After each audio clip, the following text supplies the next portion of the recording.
Mga katropa, alam mo ba na ang DWDD 1134 kHz AFP Radio ay ang opisyal na radio station ng sandatahang lakas ng Pilipinas na binubuo ng Army, Navy at Air Force na siyang maghahatid sa inyo ng mga balita mula sa ating Armed Forces at iba pang impormasyon. Mga katropa, hanapin at ilike kami sa Facebook, Twitter at YouTube. DWDD AFP Radio, ang boses ng Kawal Pilipino.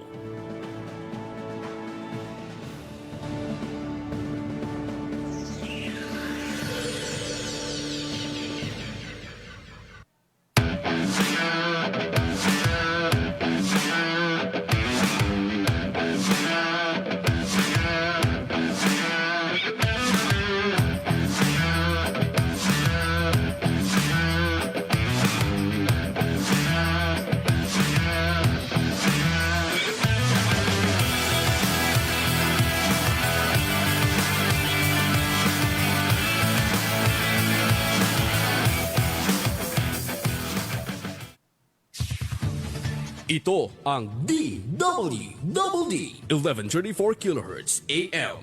Balita, impormasyon at musika. Ito ang DWDD AFP Radio. Boses ng Kawal Pilipino.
Magandang Tuesday morning mga kamanggagawa. Nakatutok kayo dito sa atin sa Doles at AFP Radio. Ako po ang inyong makakasama ngayong araw, Carla. Ako naman po si Tim Laderas. Kami po ang inyong makakasama para talakayin ang mga napapanahong balita at mga mahahalagang impormasyon tungkol sa paggawa at panghanap buhay sa ating bansa. Bago po tayo magsimula, shoutout muna sa ating mga taga-subaybay na laging nakatutok sa atin sa Armed Forces Radio Channel DWDD 1134 kHz. Pati na rin po sa ating mga viewers na nandyan sa Department of Labor and Employment, pati na rin sa AFP Radio DWDD official Facebook page. I-like, mag-comment at huwag kalimutang i-share ang ating episode para mas marami pang kamanggagawa at namumuhunan ang maabot ng ating programa.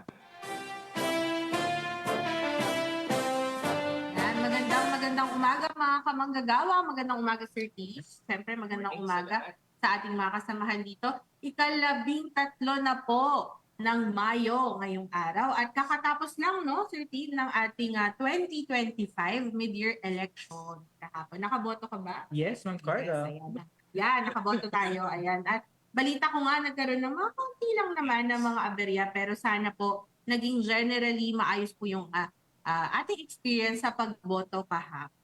At syempre po no, marami nga tayong nabalitaan. Mainit pa rin po at may konting-konting ulan. Hindi nga konti. Parang malakas ang ulan Medyo dito sa Metro Manila kagabi pero paalaala lang po sa ating mga kamanggagawa. Lagi pa rin po tayong mag-iingat. Tama ka dyan, Ma'am Carla. At dahil nga midterm elections kahapon, napaka-importante ng papel ng ating lehislatura sa pagbabalangkas ng batas. Kasama na nga dyan yung may kinalaman syempre sa paggawa at empleo. At speaking of batas, noong nakaraang linggo nga ay inilunsad natin ang trabaho para sa bayan o yung tinatawag nating TPD plan 2025 to 2034 na nagbabalangkas ng mga layunin ng pamahalaan na nakatuon na mas palakasin at gawing mas matatag ang labor market sa loob ng 10 taon. Ayan. At yan nga yung pag-uusapan naman natin ngayon, Sir Tim, yung ano ba yung detalye, ano-ano ba yung nakapaloob doon sa ating trabaho para sa Bayan Plan 2025 2030 to 2034. Makakasama natin mamaya lang si OIC Assistant Secretary for Employment and Human Resource Development, Patrick P. Patiwirawan Jr. Pero bago yan, good news muna tayo.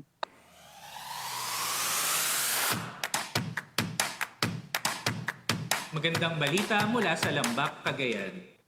Higit 1 milyong halaga ng kabuhayan na ipamahagi sa mga magulang ng mga child laborer at skilled workers sa Region 2. Nasa 15 magulang at tagapangalaga ng mga child laborer ang napagkalooban ng tulong pangkabuhayan na nagkakahalaga ng mahigit 200,000 piso mula sa Department of Labor and Employment Region 2 kasabay ng pagdiriwang ng Araw ng Mga Manggagawa kamakailan lamang.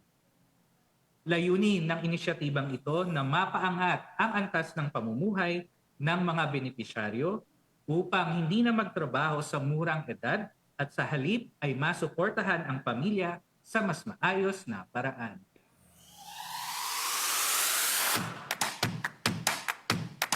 Ayon kay Assistant Regional Director Attorney Remedios Begin Tebes, ang pagpili ng mga benepisyaryo ay dumaan sa isang masusing screening na isinagawa sa ilalim ng DOLE Integrated Livelihood Program o ang tinatawag nating DLIP. Ang mga naigawad sa benepisyaryo ay nakalaan para sa pagsisimula ng napiling kabuhayan kabilang ang baking, pagtitinda ng balot at penoy, ihaw-ihaw, bigasan, feed spending, frozen foods, kakanin, pansitan, snack vending at welding. Samantala, tumanggap din ng tulong pangkabuhayan sa ilalim ng DILIP ang Handicap Association of Benito Soliven Incorporated na nakatanggap ng mahigit 300,000 piso at ang Sagut Tisaba Association na pinagkalooban naman ng mahigit 1.6 na milyong piso.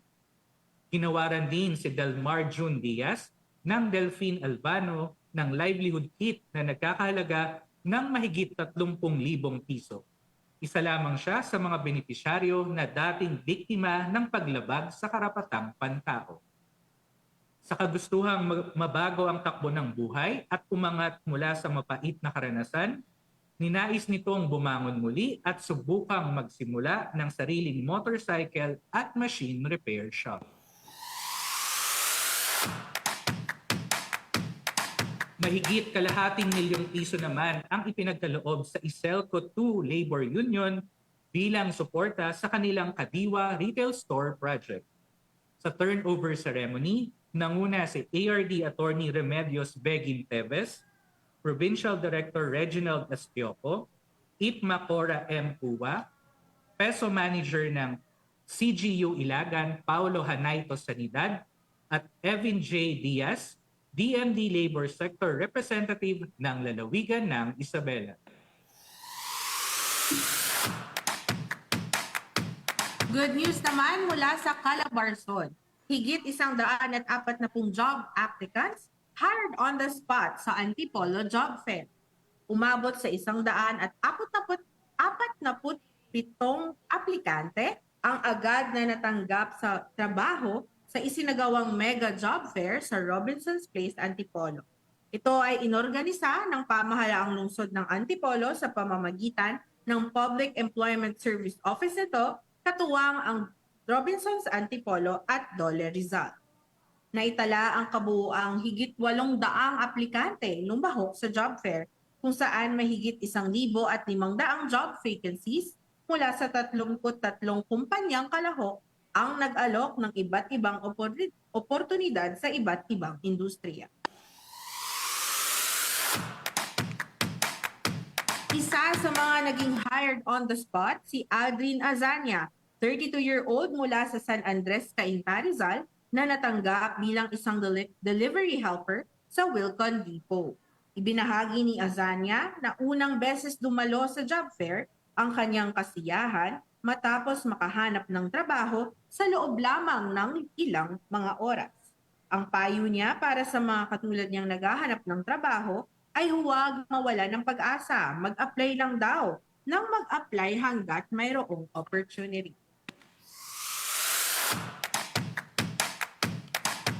Bukod naman sa mga job openings, naghatid din ng job fair ng makahalagang serbisyo mula sa iba't ibang ahensya ng pamahalaan. Nagkaroon din ng mga booth ang TESDA, PhilHealth, Pag-ibig Fund at SSS na tumugon sa pangangailangan ng mga aplikante. Nakatulong din ang TESDA sa 15 kliyente, ang PhilHealth naman sa higit 60 habang ang SSS ay 69 na katao ang natulungan.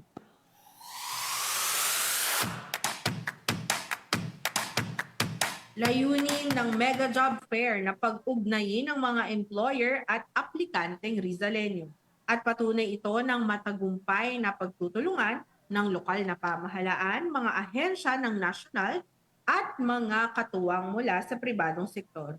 Ito ay upang maisulong ang inklusibo at abot-kayang oportunidad sa trabaho. Good news naman tayo mula sa Davao Region. DOLE nagbigay ng labor at employment education services sa mga graduating students sa Davao Occidental. Noong nakaraang buwan na matagumpay na isinagawa ng Department of Labor and Employment Region 11, Davao Occidental Field Office, katuwang ang Guidance and Counseling Office ng Southern Philippines Agribusiness and Marine and Aquatic School of Technology ang serye ng onboarding sessions para sa mga estudyanteng magtatapos sa paaralan. Lumahok ang mga mag-aaral sa nasabing pamantasan ng main campus at mga extension campus nito sa Don Marcelino, Jose Abad Santos at Barangay Buhangin sa Malita sa mga seminar na tumalakay sa General Labor Standards at paghahanda sa pag-a-apply ng trabaho.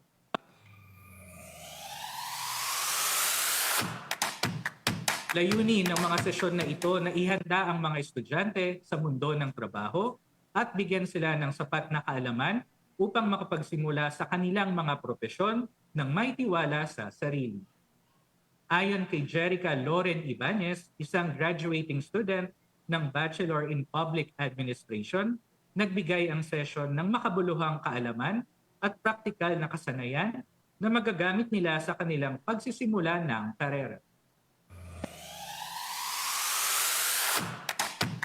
Ibinahagi rin ni Queenie Fermongosera mula sa parehong programa ang kanyang pasasalamat sa mga tagapagsalita at tagapagdaloy ng programa dahil sa makabuluhang karanasan sa pagkatuto.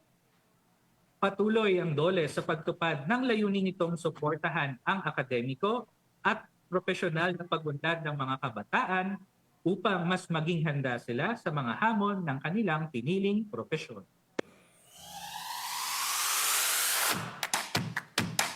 At yan po ang iba't ibang mga good news na tampok natin ngayong umaga.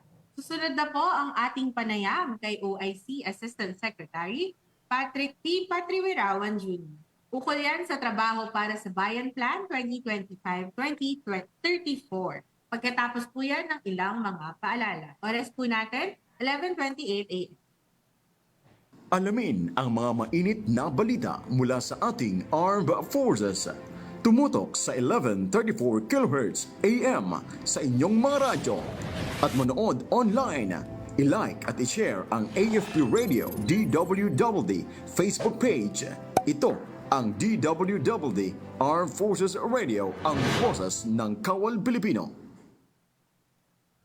The West Philippine Sea is a sanctuary of life, an irreplaceable part of our natural heritage, and a testament to the richness of our seas.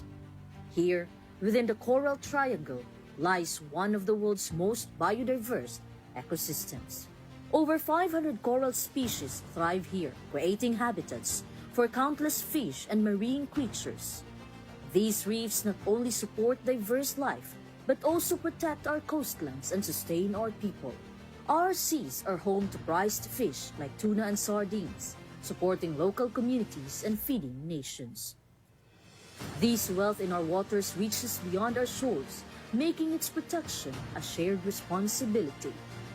The seagrass beds and mangrove forests here serve as nurseries for marine life and are crucial in our fight against climate change, capturing carbon and nurturing life. Here, dolphins, whales, and the endangered dugong find a haven. Preserving these waters protect not only our biodiversity, but also our legacy of unique marine life. As guardians of our seas, the Armed Forces of the Philippines stands watch, committed to protecting these waters against the threats of illegal fishing, habitat destruction, and other harmful activities. But the call to protect extends beyond us. It's a responsibility we all share. The West Philippine Sea is not just a place. It's a part of who we are, a source of life and future for all. Together, let's ensure its protection for the generations to come.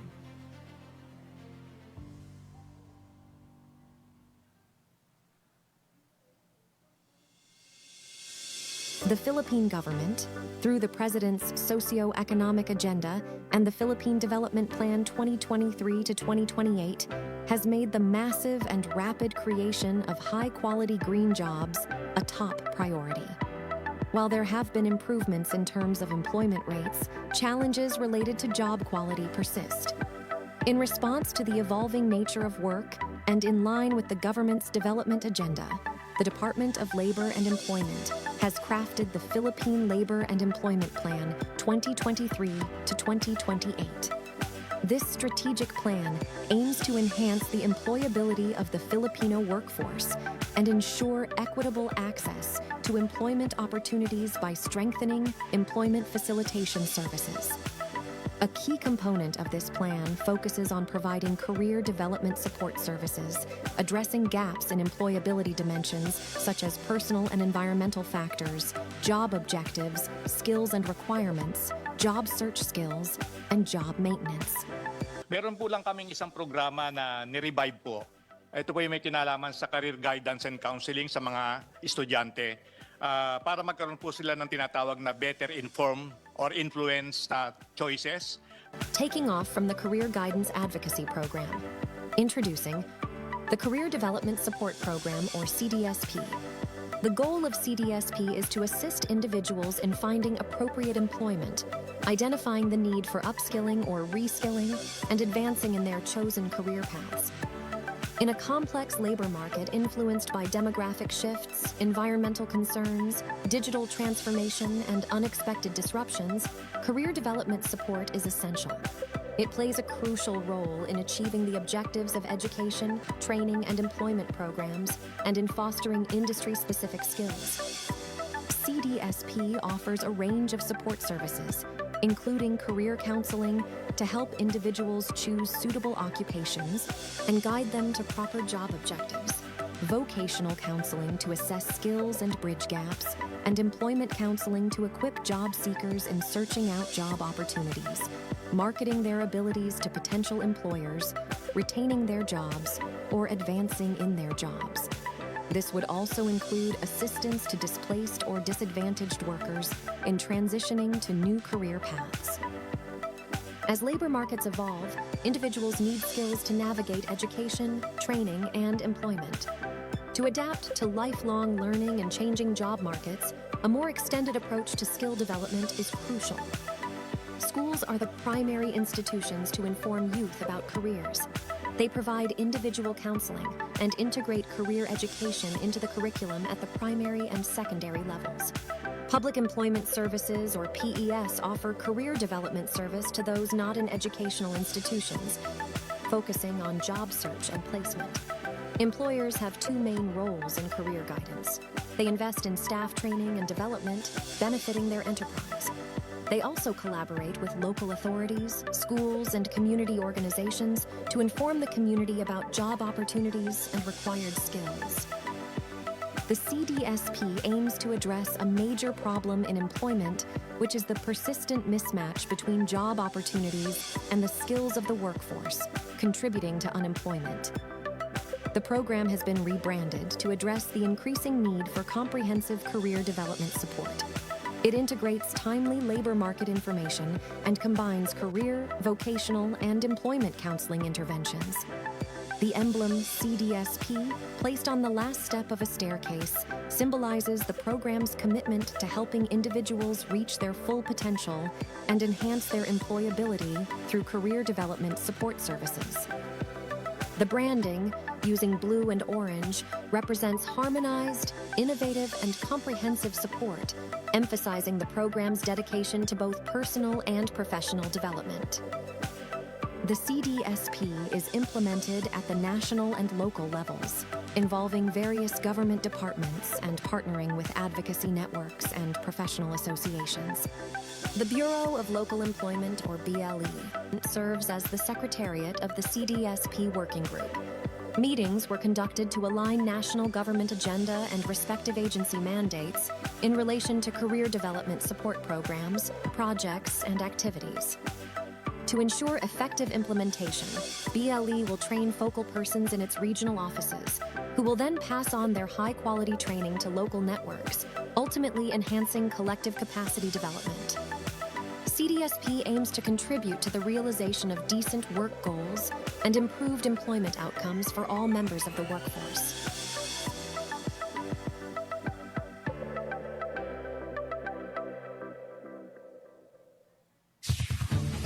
Ito ang DWDD 1134 kHz AM. Balita, impormasyon at musika. Ito ang DWDD AFP Radio. Boses ng Kawal Pilipino.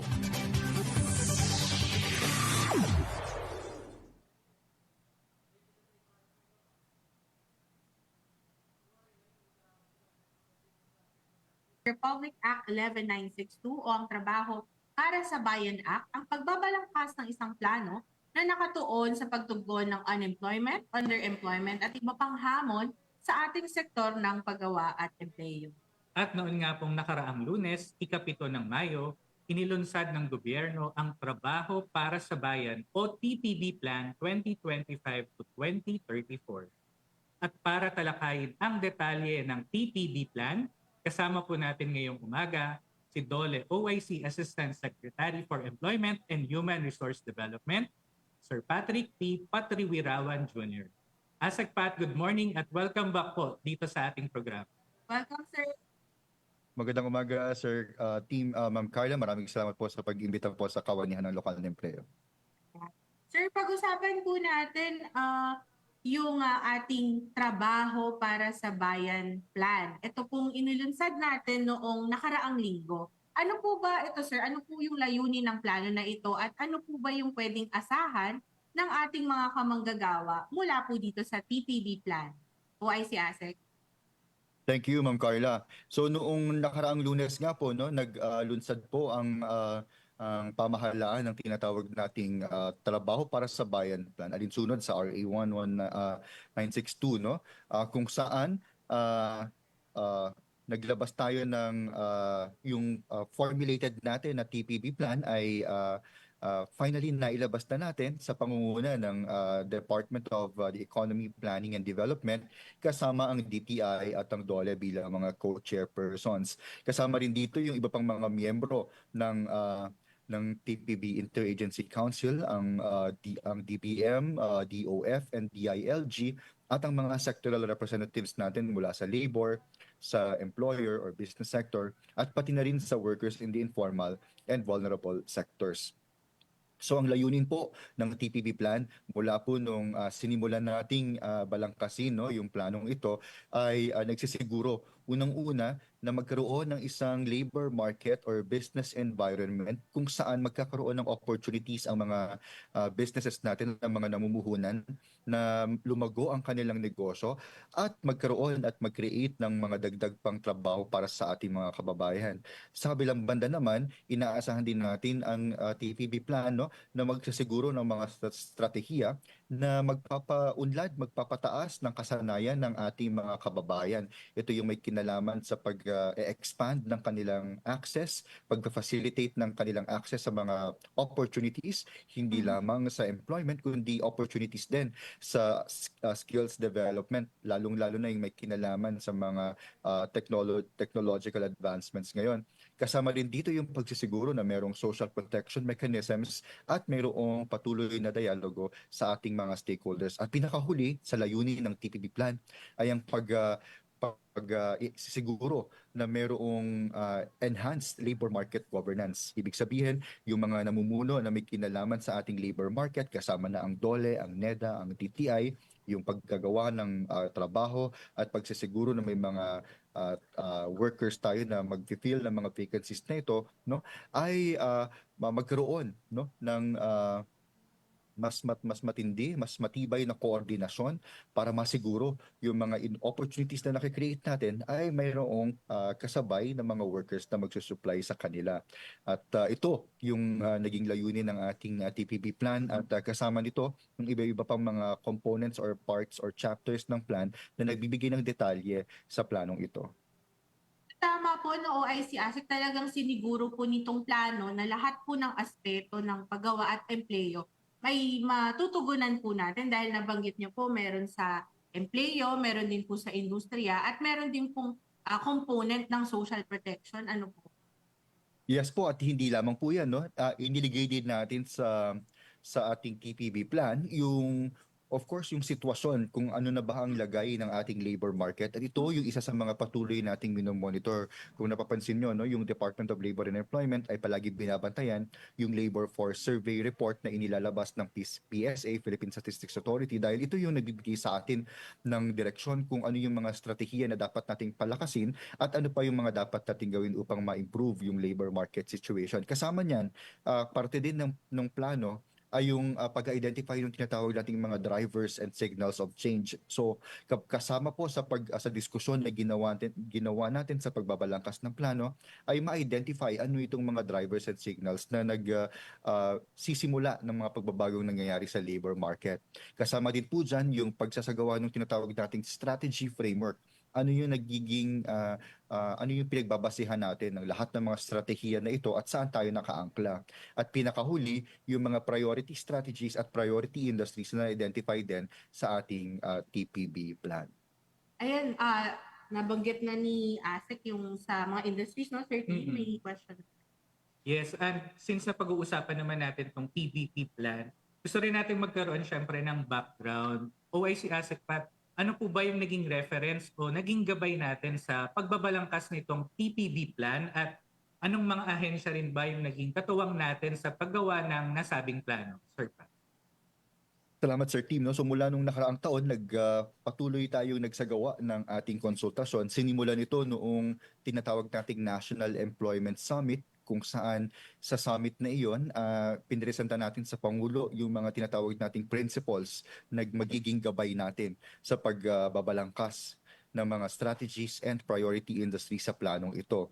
Kasama dito yung iba't ibang sektor, no, mula sa ating mga regional consultations na isinagawa hanggang sa national consultations mula noong nakaraang taon.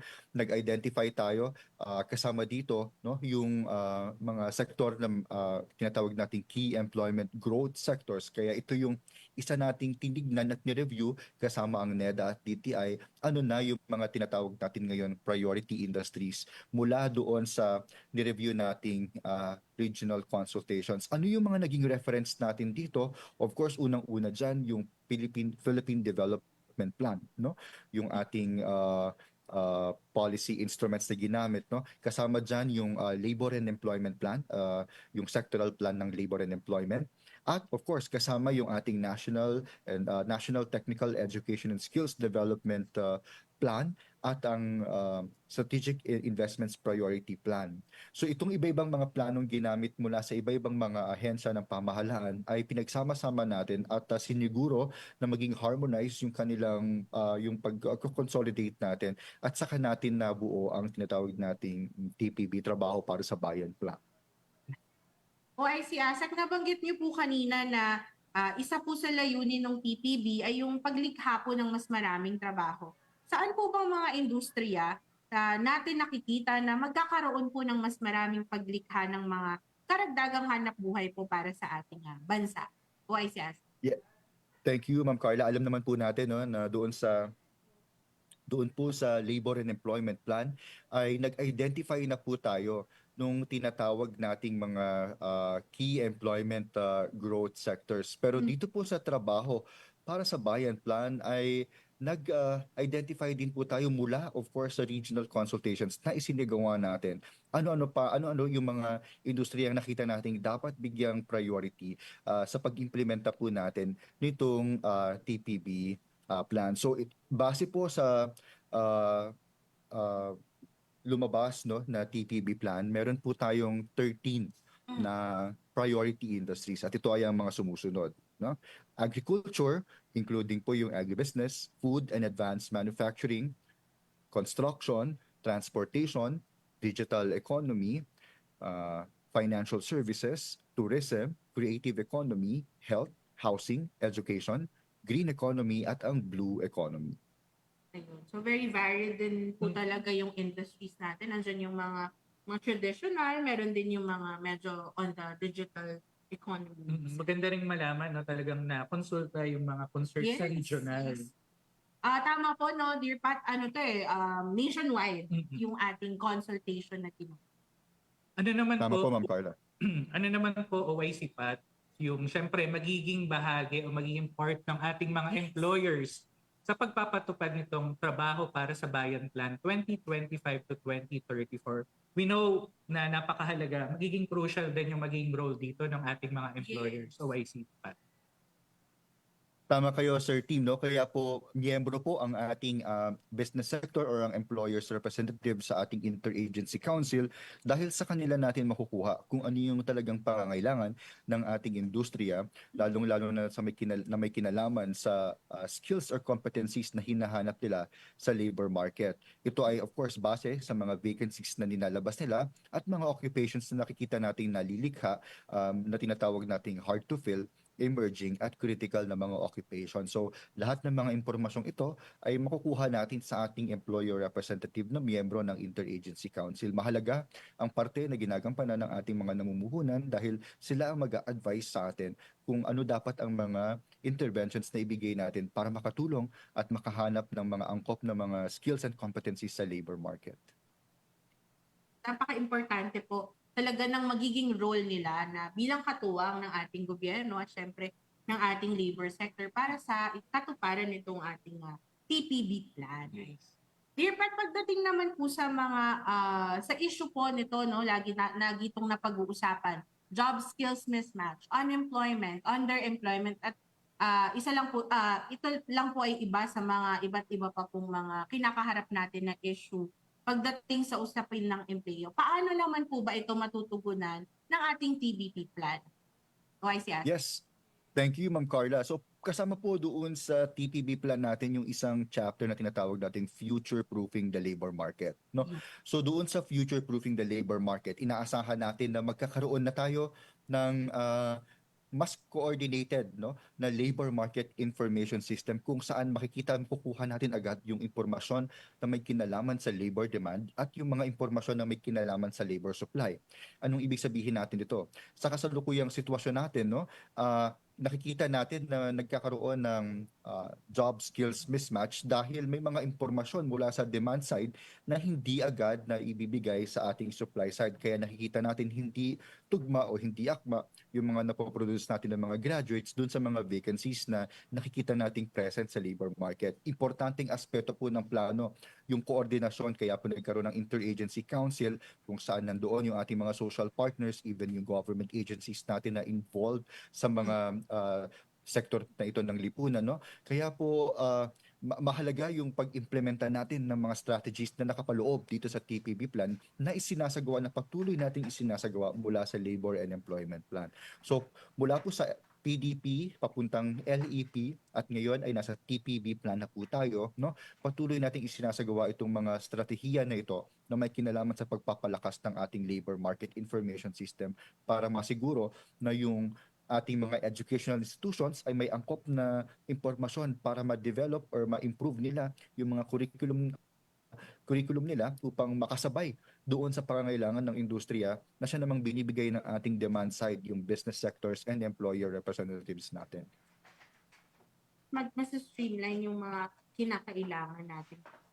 Aligned pala, magiging aligned yung mga ibibigay natin ng mga skills development na activities or programs para sa ating mga manggagawa dun sa kailangan ng gobyerno. At syempre, looking forward tayo dun sa katuparan ng layunin netong TPB plan. Yes. And at this point naman po, OIC ASECPAT, kung sakali pong may mga katanungan hinggil sa mga programang panglokal na empleo at hanap buhay, paano at saan po ba nila maaring maabot ang Bureau of Local Employment, OIC ASEC? Unang-una po, no, inanyayahan po namin ng ating mga kababayan na bisitahin po ang website po ng BLE, ble.gov.ph at ble.dole.gov.ph at mag-submit po, magbigay po ng email sa aming ble@dole.gov.ph na email address o di po kaya ay kontakin po ang Department of Labor and Employment sa ating DOLE hotline number 1349. Sa mga ganitong paraan po, mabibigyan namin kayo ng tamang impormasyon at updated na information sa mga bagay na gusto niyo pong ma-address na may kinalaman sa labor market. At this point, as OIC ASEC, nasa inyo na po ang pagkakataon na magbigay po ng mensahe sa ating mga kamanggagawa, mga namumuhunan at iba pa pong partner institutions na lalong-lalo na po na may kaugnay po sa pag-implement natin itong TPB Plan 2025-2030. OIC ASEC. Go ahead. Maraming salamat, Ma'am Carla. Patuloy po nating isinasagawa ang pagkukonsulta sa ating mga social partners, sa employers, sa labor sector at yung lalong-lalo po sa ating mga workers in the informal and vulnerable sectors. Kaya po inaasahan po namin ang contribution po natin, ang mga inputs po natin sa mga polisiyang binabalangkas po natin para masiguro na akma ang mga inimplementa nating mga programa at serbisyo para po masiguro na maiangat ang employability ng ating mga kababayan at ma-expand, mapataas, mapalapit ang access natin sa mga employment opportunities na ito. Sa ganung paraan din po, inanyayahan natin ang ating mga kababayan, parehong mga job seekers at ang mga namumuhunan na lumapit at tumungo po sa ating mga public employment service offices upang makuha ang mga impormasyon, ang mga latest information na may kinalaman po sa labor market, yung tinatawag nating labor market information. Maaari pong mag-post ng vacancies ng libre ang ating mga employers sa ating mga peso at sa ating online job matching portal sa PhilJobNet.